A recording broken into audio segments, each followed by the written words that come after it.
Good morning from Florida in my beautiful backyard where I'm spending a whole lot of time. I don't know if I mentioned, I said I was going to share my journey, exactly what my journey is. It's basically just life. I came across the Optimist Creed a few years ago by Christian Larson. You can look it up. And I think the second line is something like, I promise myself to speak. He says health, happiness, and prosperity. I say happiness first, health, prosperity to every person I meet. So I said, you know what? Those are the three fundamentals in life to me: happiness, health, and prosperity. Happiness to me is being happy in relationships. And it starts with you. You have to be happy with yourself. You have to be happy with your creator, whatever you believe in, where you came from.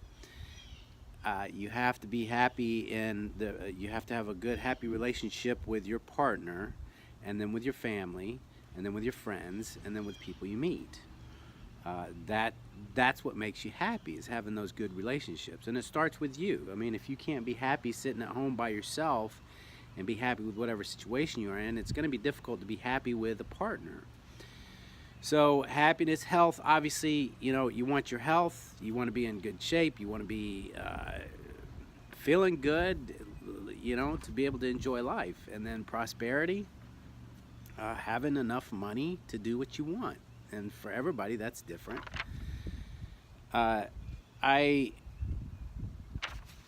As I was on this journey, I was like, okay, that's a lot to take in. There's a lot of specifics in each area. So I actually have 3 different websites focusing on each one.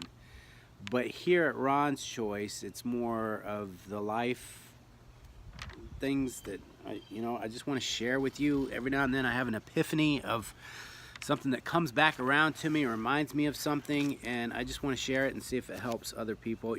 I've read a lot of books, listened to a lot of audio tapes, and sometimes it gets frustrating because even the same person will contradict themselves. Or you read one book and it says one thing and the other book says another.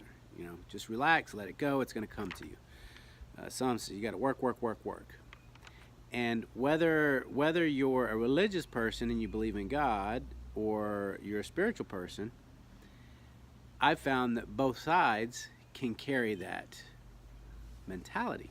Let go, let God. God has a plan. He'll take care of it. And I've met people on the other side that I just put it out there to the universe and let it go, and it's just going to come to me and whatever I'm wanting. Well, there's truth to that, and that was my epiphany today. There's a dichotomy in everything, and that's why I like the yin yang sign. There's 2 sides to every coin.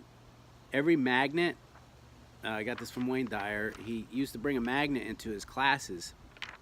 He was a professor, and he said, I'll pass you in this course if you can bring me one polarity of a magnet.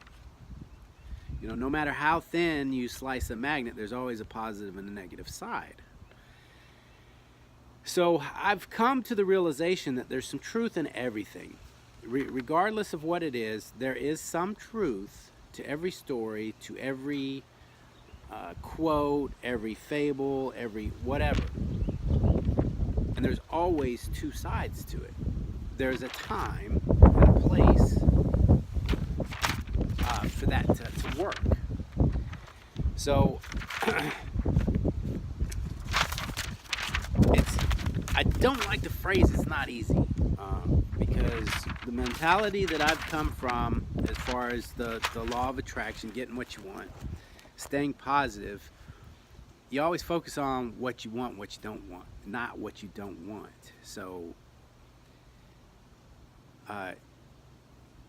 yes, there may be struggles. Do there always have to be? Are there going to be more struggles for some people and less for others? Sure. What you want to focus on is what you want. Deal with the struggles when they come and move on. Now, as far as let go and let God, there comes a point when you do enough thinking, enough planning, enough meditating, enough preparing, that you have to let it go. And there's I was listening to an audio yesterday, and she just made it sound so tedious and so difficult. And that's where my struggle comes in sometimes. Like, how hard should this be? Uh, I guess it's going to be as hard as we make it ourselves. Letting go, that's something that you have to decide from within. If you're holding on to something too hard, if you're wanting it too bad, that it creates fear in you that you're not going to get it. There is a philosophy out there that how bad you want something and how bad you believe it, you mix those two together. The example is the stories of people that get extraordinary strength, like the grandma that lifted the car off of the child. Her wanting to lift that car was so strong that she was able to do it in that moment. And there might have been some other factors playing in, but that's just the story that you go with.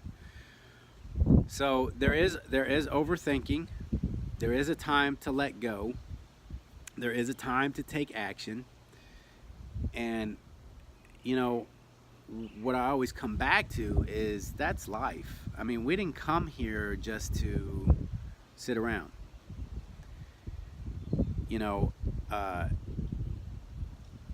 Both mindsets, religious and spiritual, is that we're all going to go back home.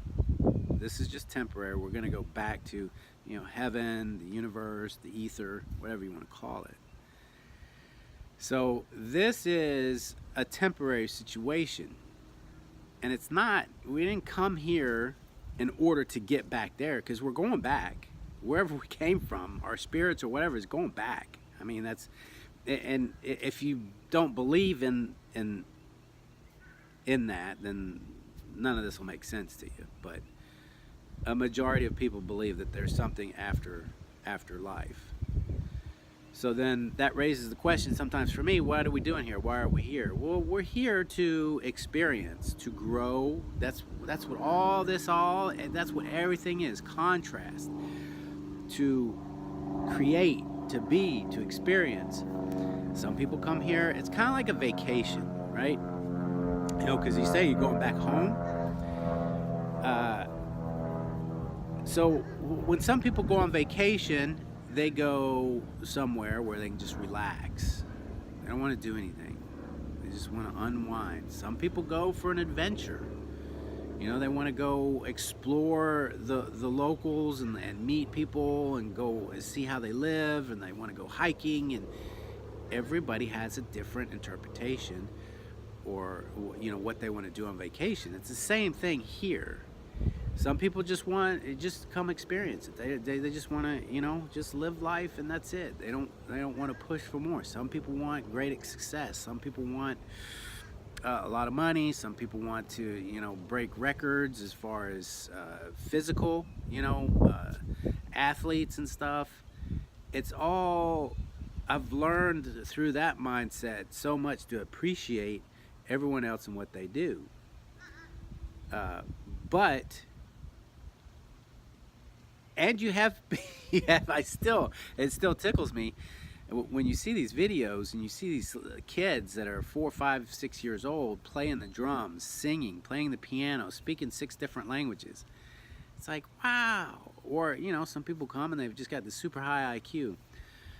Whatever, that's they set that intention before they got here, or whatever. God gave them the gift, whatever it is. That's their journey.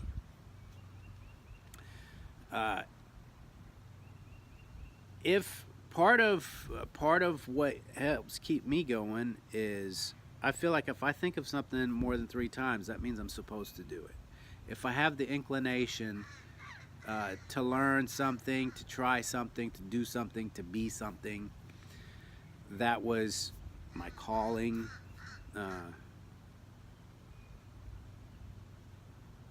So it's that there will be struggles. You just have to there are other techniques, and that's why I listen to the books and the audios and stuff, is to learn the techniques of how do I get over these humps that, I know what I need to do, I know what I want to do, but why don't I do it? And I just saw a book titled that the other day, and I may get it. I'm in between two books right now. See if I can get anything out of it. A lot of the stuff is in these books and stuff is repeated, but you get the golden nugget. And I started journaling. I'm starting to journal, write this stuff down more so I can remember it, because we forget. We get on a path, we get going, and then we forget what we wanted to do and why we wanted to do it. But that's the journey. That's just what it is, and you got to figure out how to overcome it. There's Jack Canfield says you don't need to see the whole path. If you're driving from the East Coast, if I was to drive from Florida to California at night, I don't need to see the whole way. I don't need to see California in order to get there. If I'm at night and the lights are on, I only need to see 200 feet at a time to get there. You don't need to see the whole journey. And in the same relation, if you're sailing, let's say from California to Hawaii, as you move away from the shore, you're gonna lose sight of California, and then as you get going, you'll start seeing Hawaii. So everybody's on a different part of the journey, and you can't look back. You got to look forward to where you're going, and once you get closer, it gets easier, and you start to see it more. So, and the reason for that analogy is if you're having trouble now, and let's say California's trouble, and you're sailing towards Hawaii, that trouble will get further and further away. You'll see it less and less, and then the promised land, what you're wanting, Hawaii, you'll start seeing it more and more, and it gets easier. So it does take willpower. It does take discipline to get you over the hump.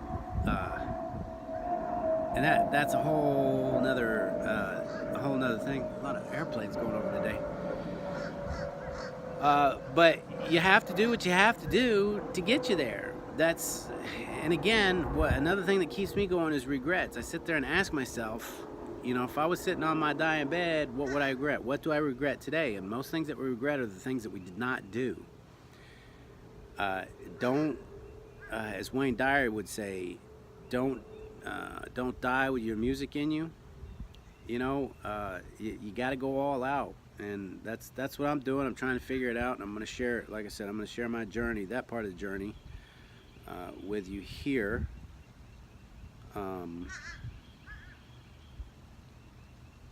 Yeah, hopefully it'll help somebody.